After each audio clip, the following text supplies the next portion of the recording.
Hello guys! Hello Virgo! Welcome dito sa aking channel, Palaran 888 Virgo. Alamin natin kung anong messages, vibration, gabay, energy para sa lahat. This is general reading, so pwede kang makaresonate. Gamitin mo ang iyong intuition sa panunaw. Okay, Virgo. Ano ba ang weekly tarot reading mo? Okay.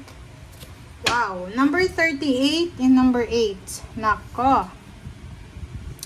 Virgo, ikaw ba ay nasa loob na ng trabaho? Sinasabi ng baraha dito na posibleng sa linggong ito, ikaw ay nagtatrabaho siguro. Maybe you're hired already, or you have job, or you have business. Basta yung trabaho mong ginagawa dito is toil and labor kasi siya. Sobrang delikado siya. Pwedeng panggabi ka, pang umaga, may weekend, parang ganun. So, number 38 is 11. So, nagmamanifest ka ng gumaan yung trabaho mo. So, nakikita ko siya dito na pwedeng yung lugar na pinagtatrabahuhan mo is hindi siya masyadong safe. Like, dangerous siya. Pwedeng na-assign ka sa lugar na yun, delikado. Hindi ko alam kung bakit delikado. Mag-iingat ka. It's either sa paghahanap ng trabaho, mag-iingat ka sa loob ng company kung ikaw ay may trabaho na. Kasi meron ditong false person, meron siyang, number 8 siya is money eh. Meron dito na tao na posibleng scammer siya. Like for example, itong toil and labor na to. Isang Virgo ang sobrang sipag niya. Sobrang sipag niya sa trabaho, ginawa niya yung best niya. But the problem is, posibleng ikaw ay maloko, ma-scam, pwedeng hindi ka masahuran ng maybe 8 months, parang ganun, or 8 weeks. Or sinasabi ng baraha sa'yo dito, mag-iingat ka sa pagtitiwala, lalo na sa paghahanap ng trabaho. Okay? Kasi hindi lahat ng tao na makakasalamuha mo ay totoo. Plus, meron ditong false person. And love life 10, sinasabi ng baraha na, halimbawa, kung nasa ibang bansa ka, OFW ka, syempre, sobrang hirap ng buhay mo eh. Mag-isa ka lang dyan, toil and labor siya eh. And pag weekends or maybe yung day off mo, lumalabas ka, diba? Nakikipagkaibigan, or may asawa ka man or wala. Sinasabi ng baraha, mag-iingat kayo. Huwag kayong magtitiwala, lalo na kung sa ibang lahi yan, na nakikipagkaibigan sa inyo, or nakikipagkaibigan, or gusto makipagrelasyon sa inyo. Okay?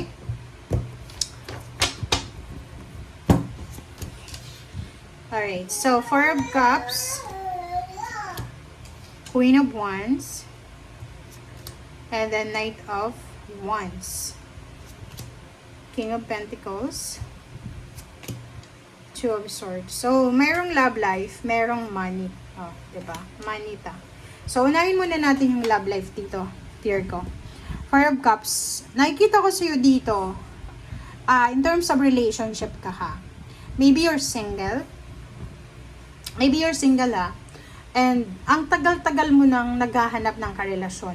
You're excited to experience relationship kung never been in a relationship ka. But, meron din ditong Four of Cups. Ang Four of Cups nito, maybe married ka. You're married sa isang Aries, Leo, or Sagittarius. Or kung anumang zodiac sign siya, basta married ka. But, may asawa ka, may ka-live-in ka, may boyfriend, girlfriend, pero you're not happy. You're not not contented. Tingnan mo yung Four of Cups mo dito. Nanghihinayang ka, nag-aalala, nag-iisip, may hinihintay ka. So, nakikita ko sir dito, naghihintay ka ng relationship. Or maybe, kung ikaw ay may asawa, yung asawa mo, lasenggo, addict, or kano pa man, walang trabaho. Sinasabi ng Four of Cups na naghihintay ka ng tao na pwedeng magligtas sa'yo para makalaya ka dyan sa relationship na yan. Comment down below if you resonate. Kasi yun yung energy mo eh. Etong taong to na Four of Cups is may asawa siya, kasal sa pare or kasal sa huwes. Pero gusto niya nang makalaya. Hindi siya makakalaya sa relationship na yan, na mag-isa lang siya. Kasi hindi niya kaya eh. Magkakaroon lang siya ng lakas loob kung may isang tao, lalaki, na pwedeng mangako sa kanya na alisin siya sa paghihirap niya or sa stagnation niya. Dito naman sa King of Pentacles and then Two of Swords and Emperor. Sinasabi ng baraha sa'yo dito na isang Virgo ang posibleng makakatagpo siya ng isang amo, employer, company, boss, CEO, supervisor, ano ba yan? Kung ano man ano man yan. Ang problema lang dito is yung King of Pentacles na to is sobra siyang kuripot. Sobrang kuripot, sobrang demanding. Kumbaga, halimbawa, kaya nga may toil and labor dyan, may toil and labor kasi sobrang pagod na pagod ka sa trabaho. Overtime dito, nagtatrabaho pa sa weekend, but yung sinasahod mo ay kulang pa para sa 2 days or 3 days, parang ganun. So, ang nakikita ko, parang yun yung rason eh. Isa din sa dahilan kung bakit ka malungkot, kung bakit ka nag-iisip, kung bakit ka... Kasi itong Four of Cups is waiting ka eh. You're depressed because nasa situation ka ngayon, Virgo, na kailangan mo ng tulong eh. Kailangan mo ng tao na masasandalan, na pwedeng makatulong sa'yo para makaalis ka dyan sa sitwasyon na yan. It's either job or relationship. Emperor, this is fire sign energy. Sinasabi ng baraha sa'yo dito na meron kang naiisip na isang paraan, stable siya, stable, secured na paraan para kumita ng pera. But, nakatingin ka dito sa Two of Swords, so parang sinasabi mo, hindi ka sigurado, hindi ka confident sa sarili mo. Okay, single na Virgo, or married ka, or in a relationship, pero hindi ka masaya sa relationship mo. Ang isa sa pwede mong maiisip na pwedeng pagkakitaan is yung, hindi sa pagkakitaan, pero yung pinaka-desperate move mo dito is yung maghanap ka ng mapapangasawa online, lalo na ibang lahi, na pwedeng mong maging stepping stone papunta doon sa bansa niya. But ang problema nga dito, pwedeng makatagpo ka, okay? Possible.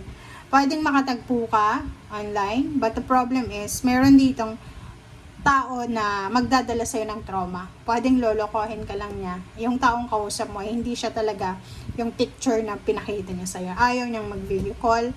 And yung stability and balance na minamanifest mo, kailangan mong pagtrabahuhan yun. Okay? So parang sinasabi, wag nating iasa sa ibang tao, lalo na sa relationship, yung pag-asenso. Kasi ikaw, kaya mo eh, diba? Yung emperor, ikaw yung emperor dito. Kayang-kaya mong i-survive kung ano man ang pinagdadaanan mo sa buhay. Basta maging, diba? Sabi ko na eh. So, sa ping relationship talaga, yung Two of Cups mo, nasa Eight of Swords ka. Lalo yung may asawa ha, yung mga kasal kayo. Nagsisisi kayo ngayon eh. Parang nagsisisi ka, bakit ba pinakasalan ko siya? Bakit ba ako nagmadali na magpatali sa kanya? Ngayon mo na-realize, lalo na ngayong linggong ito, marirealize mo ngayong linggong ito kung nasaan posisyon ka.